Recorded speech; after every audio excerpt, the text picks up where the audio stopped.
Hello! Welcome back to Drunk Storytime with Quefish. I'm Quefish. This is the drunk, sparkling butt and Chambord. And now, moving on to Fyre. This is Abandon Hope, all ye who enter here. Chapter 8. Sneksual healing. I'm gonna guess that's snake sexual. This year's prompt, this week's prompt. Travel. 293 BC. Epidaurus? Maybe? Aziraphale fidgeted, peering around the courtyard of the temple. He'd seen plenty of religious buildings in his time, but most of them weren't quite so wriggly. Yes. He glanced down, then lifted his foot. Oh, good Lord, was that a viper? The viper squirmed by and out into daylight. For heaven's sake. For some reason, that louder hiss sounded more emphatic than the low-level white noise the rest of the writhing floor of the temple, which was ridiculous. They were snakes. It wasn't as if, "Oi!" A mental prod made him yelp in surprise. "Angel!" He spun around, and there, draped over a statue of, oh God,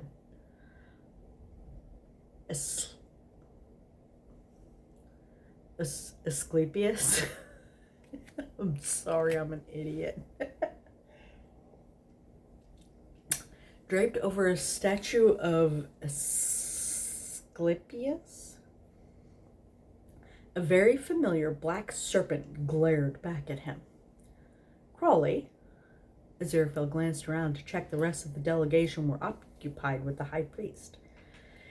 He picked his way across the floor, tiptoeing between the snaky mess. "What the hell are you playing at?" The snake looked about as sheepish as a snake can. "I'm stuck." "Stuck?" Aziraphale frowned, puzzled. "What do you mean, stuck? You just need to slither." Crowley's head snapped from side to side. "This shape. I'm stuck." Oh dear. That's not good. Crawley looked unimpressed. Your gift of the understatement never fails to astonish me. Aziraphale pursed his lips. "Well, if you're going to be like that." As he turned away, Crawley's long tail whipped out, curling around his wrist. "I need out of here, Angel," he said urgently. Aziraphale sniffed. "A temple full of snakes? I would say that's a perfect place for you to hide." There was something in the way Crawley swayed that suggested mortal embarrassment. "Why?" the angel asked suspiciously. "What's going on?" They're horny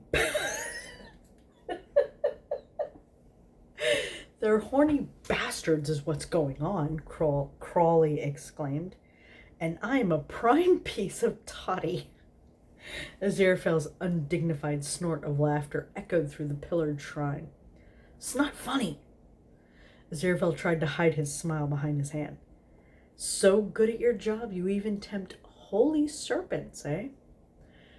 "Angel!" Crawley wailed, his shoulders still shaking with barely suppressed mirth. Aziraphale held up a hand. All right, I'll help. I am an angel after all." He nodded towards the entrance. "I came with the delegation from Rome. We came by ship. Once they've picked up their statue, we'll be heading back." "That'll do," Crawley agreed, slithering down from the statue. "Distract them so I can stow away?" Aziraphale considered it. considered it. You know, my dear, I think it'll be better if they see you. He waved a hand dramatically, a sign of the gods' favor and all that. Ugh, Crawley grumbled. Fine. He peered at the other humans. 2-minute head start? Aziraphale nodded. I'll see you on board. Crawley slithered onwards, then paused in the doorway as if he wanted to say something. Something they both knew he shouldn't say. Go on, Aziraphale insisted, before your friends get amorous. Crawley wisely fled.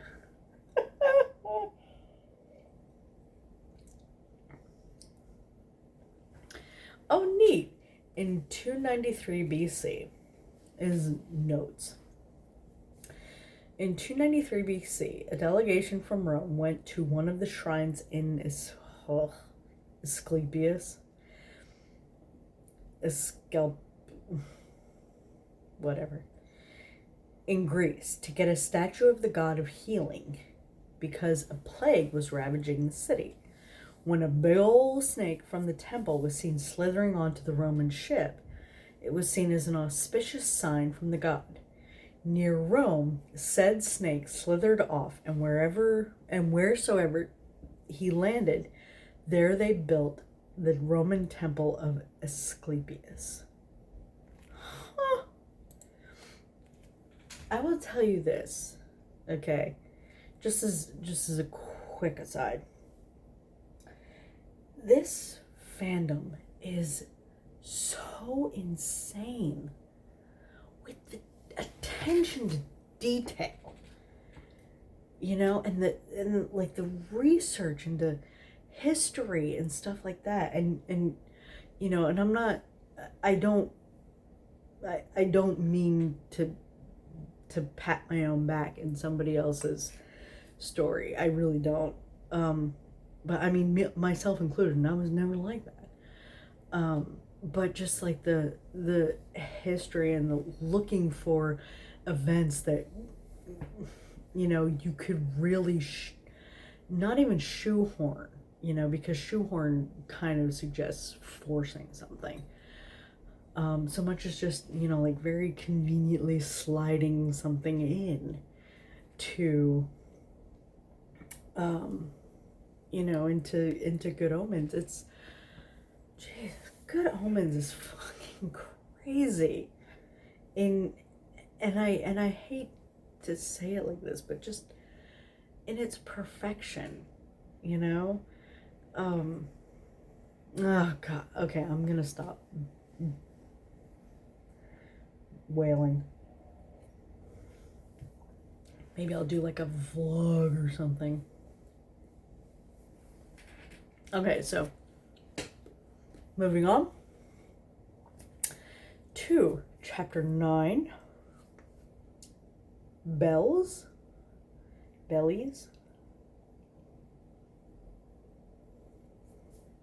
It's Belles. Bells. The prompt is, so let's see what kind of wild and crazy adventures our boys can get themselves into celebrating Pride Month with all their favorite humans. Present day, historical, you know the drill. Flip through an encyclopedia and point. Maggie! The plump woman beamed at Crowley. How do, Mr. Crowley? She said, opening the door wider and ushering him in. Didn't expect to see you around my way again. Crowley grinned. Where else am I going to get a decent tally of tempting in on a Saturday night, I ask you? She snorted in amusement. Any inn in London, you scallywag. She looked him up and down. Fine cut indeed. Always keeping up with the gentlefolk, aren't you? Crowley didn't even glance down. He looked damn good. Black from top to toe as usual. His coat pinched in to flatter at the waist and flaring around his sleek-fitting breeches. Scarlet serpents curled down the front of his waistcoat, and the serpent's head of his staff shone silver. "You know how it is," he said with a sigh, "keeping up appearances." The woman gave him a studious look. "I might yet find a fine lad for you." "You know that's not why I come, Maggie." "I know," she said, nudging him, "but yet I live in hope." She hooked her arm through his. "Come away in." As always, her house was packed to the rafters with a particular kind of men. Women had it easy. Men didn't pay them enough attention to realize what secrets they were exchanging under cover of night. Men, however, did notice when others among their society were misbehaving. They had to find places to go. Maggie gave them one such place. "Here you go, Duck," she said, shooing some amorous young men away from a couch and urging Crowley to sit. "See if we can't tempt the tempter for once, eh?" He gave her a crooked smile, his eyes darting around the room. Maybe it was doing things the easy way, but he'd never professed to enjoy a hard slog. A flicker of lust there, jealousy there, all the little things that sparked off each other and turned into an inferno, and a hand brushed his knee, and Crowley almost shot off the couch, startled. A man had slipped up on him unexpectedly, dressed in a froth of white and lace and delicate gauzy mask that covered his face. No. Oh, fuck. "Angel?" he croaked. "Angelique. The definitely, absolutely 100% Angel," said sternly. "Oh, right. Yeah. Club rules. Certain members took feminine names to express their preferences. And as... Oh, Jesus Christ."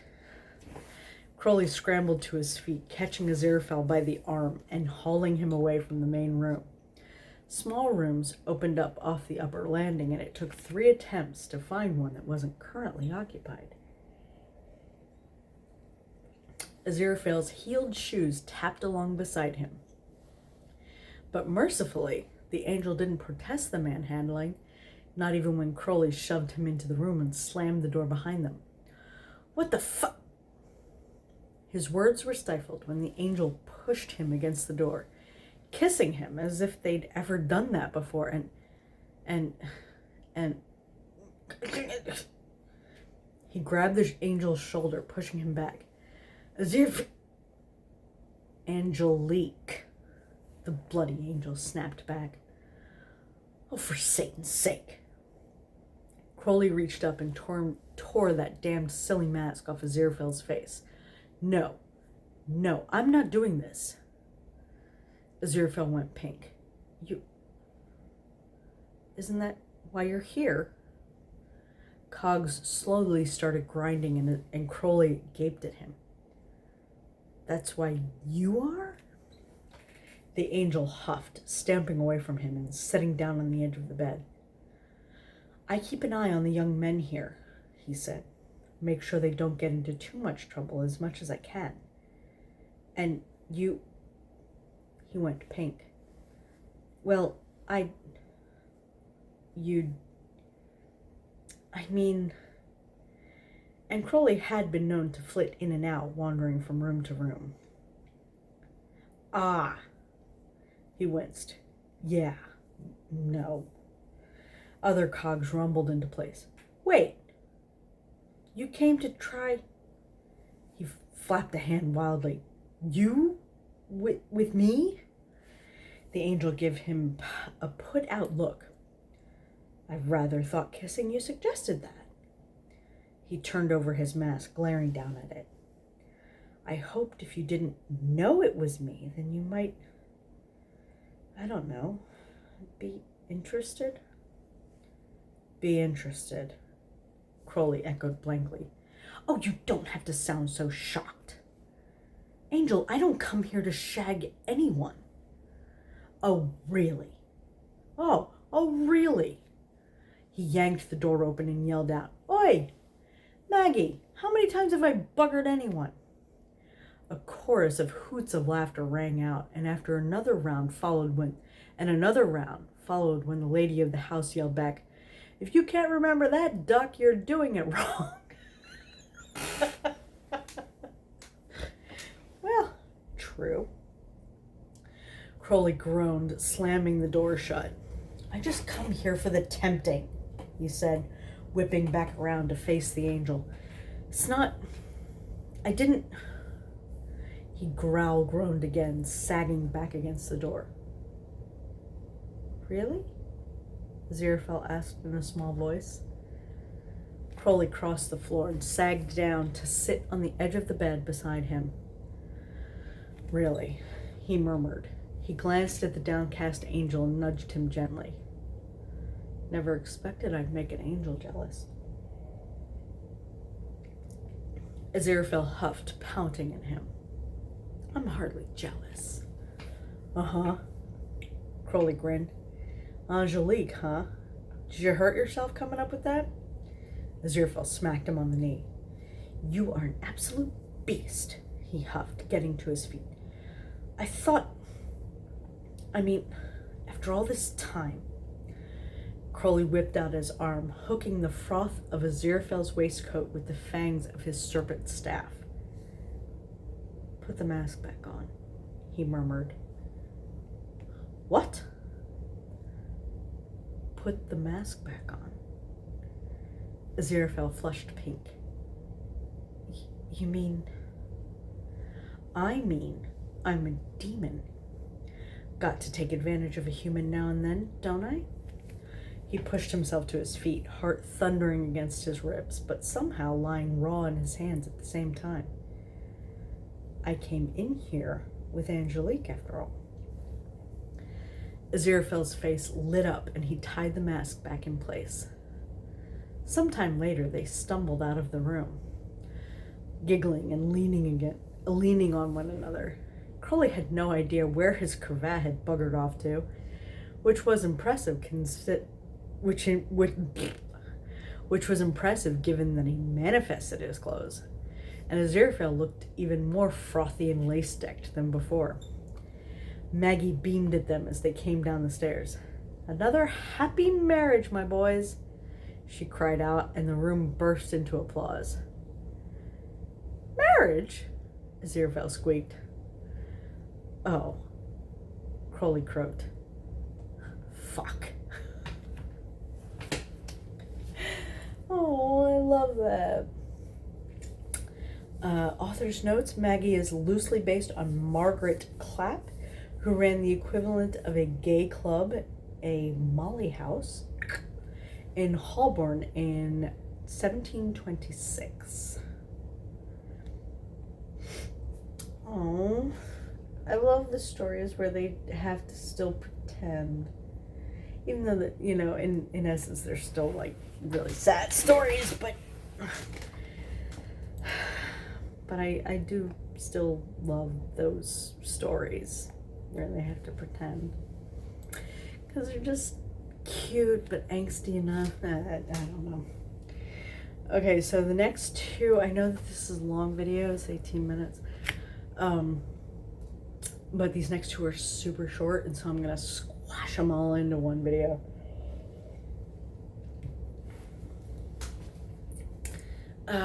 This is chapter 10, Smashing. The prompt was accidental discorporations. In the history of discorporations, Crowley had a pretty decent collection. He'd even started keeping a record of them, giving them marks out of 10 and such.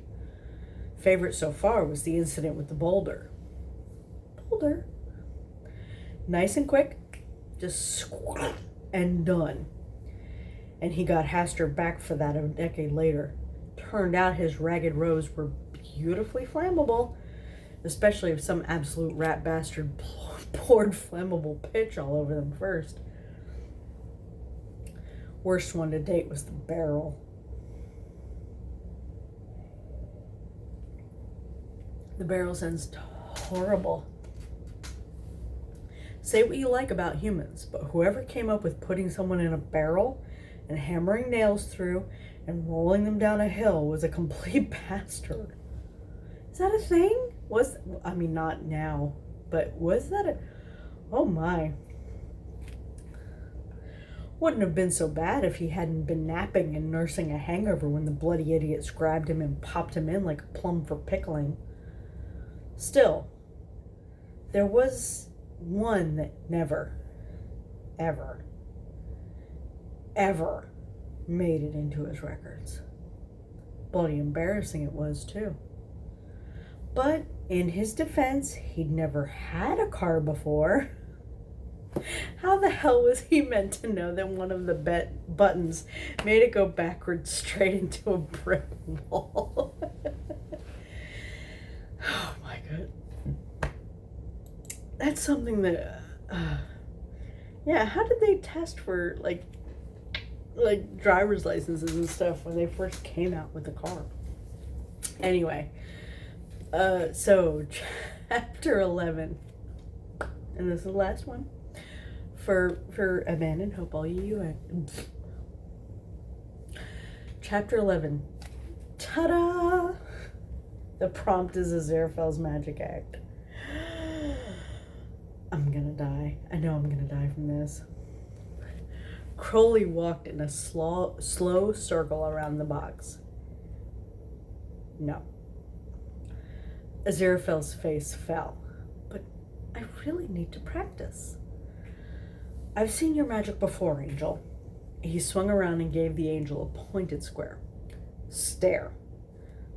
I remember Lazarus. Aziraphale puffed up indignantly. That's not his name. Could have fooled me.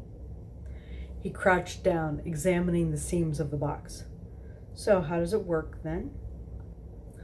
A magician, Aziraphale sniffed haughtily, doesn't give away his secrets. Don't know, huh? Oh, for heaven's... Of course I know. Aziraphale sidestepped a little closer to him. Really, my dear, it would be a wonderful favor to see if I can still do it. Crowley didn't look at him. Definitely didn't look. Almost definitely didn't look. Okay, sort of, maybe looked a bit. All right, he got the full force of the pout and the wide batting eyes and those innocent pink hands twisting together as if in prayer. Fine, he sighed. What do you need me to do? Aziraphale beamed at him. Just pop in the box and I'll do the rest. 2 hours later, the shop door crashed inwards, and Aziraphale leapt to his feet, relief and panic vying for favor. Crowley stormed in. Face black as thunder, his corporation fresh and crisp and new. Ah, good, you're back. Oh, yes, Crowley hissed. What the fuck, Angel? Aziraphale cleared his throat self-consciously. It turns out you're not meant to use a real chainsaw.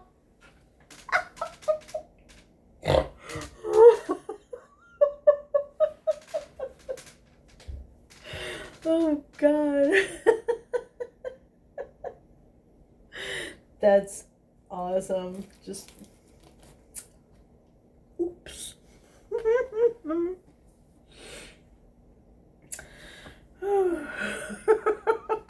It's supposed to use a real one. So that was the chapter 11 of Abandon Hope, All Ye Who Enter Here by Fyre. So thank you for Jesus. Thank you so much for joining me. And I will see you in the next video.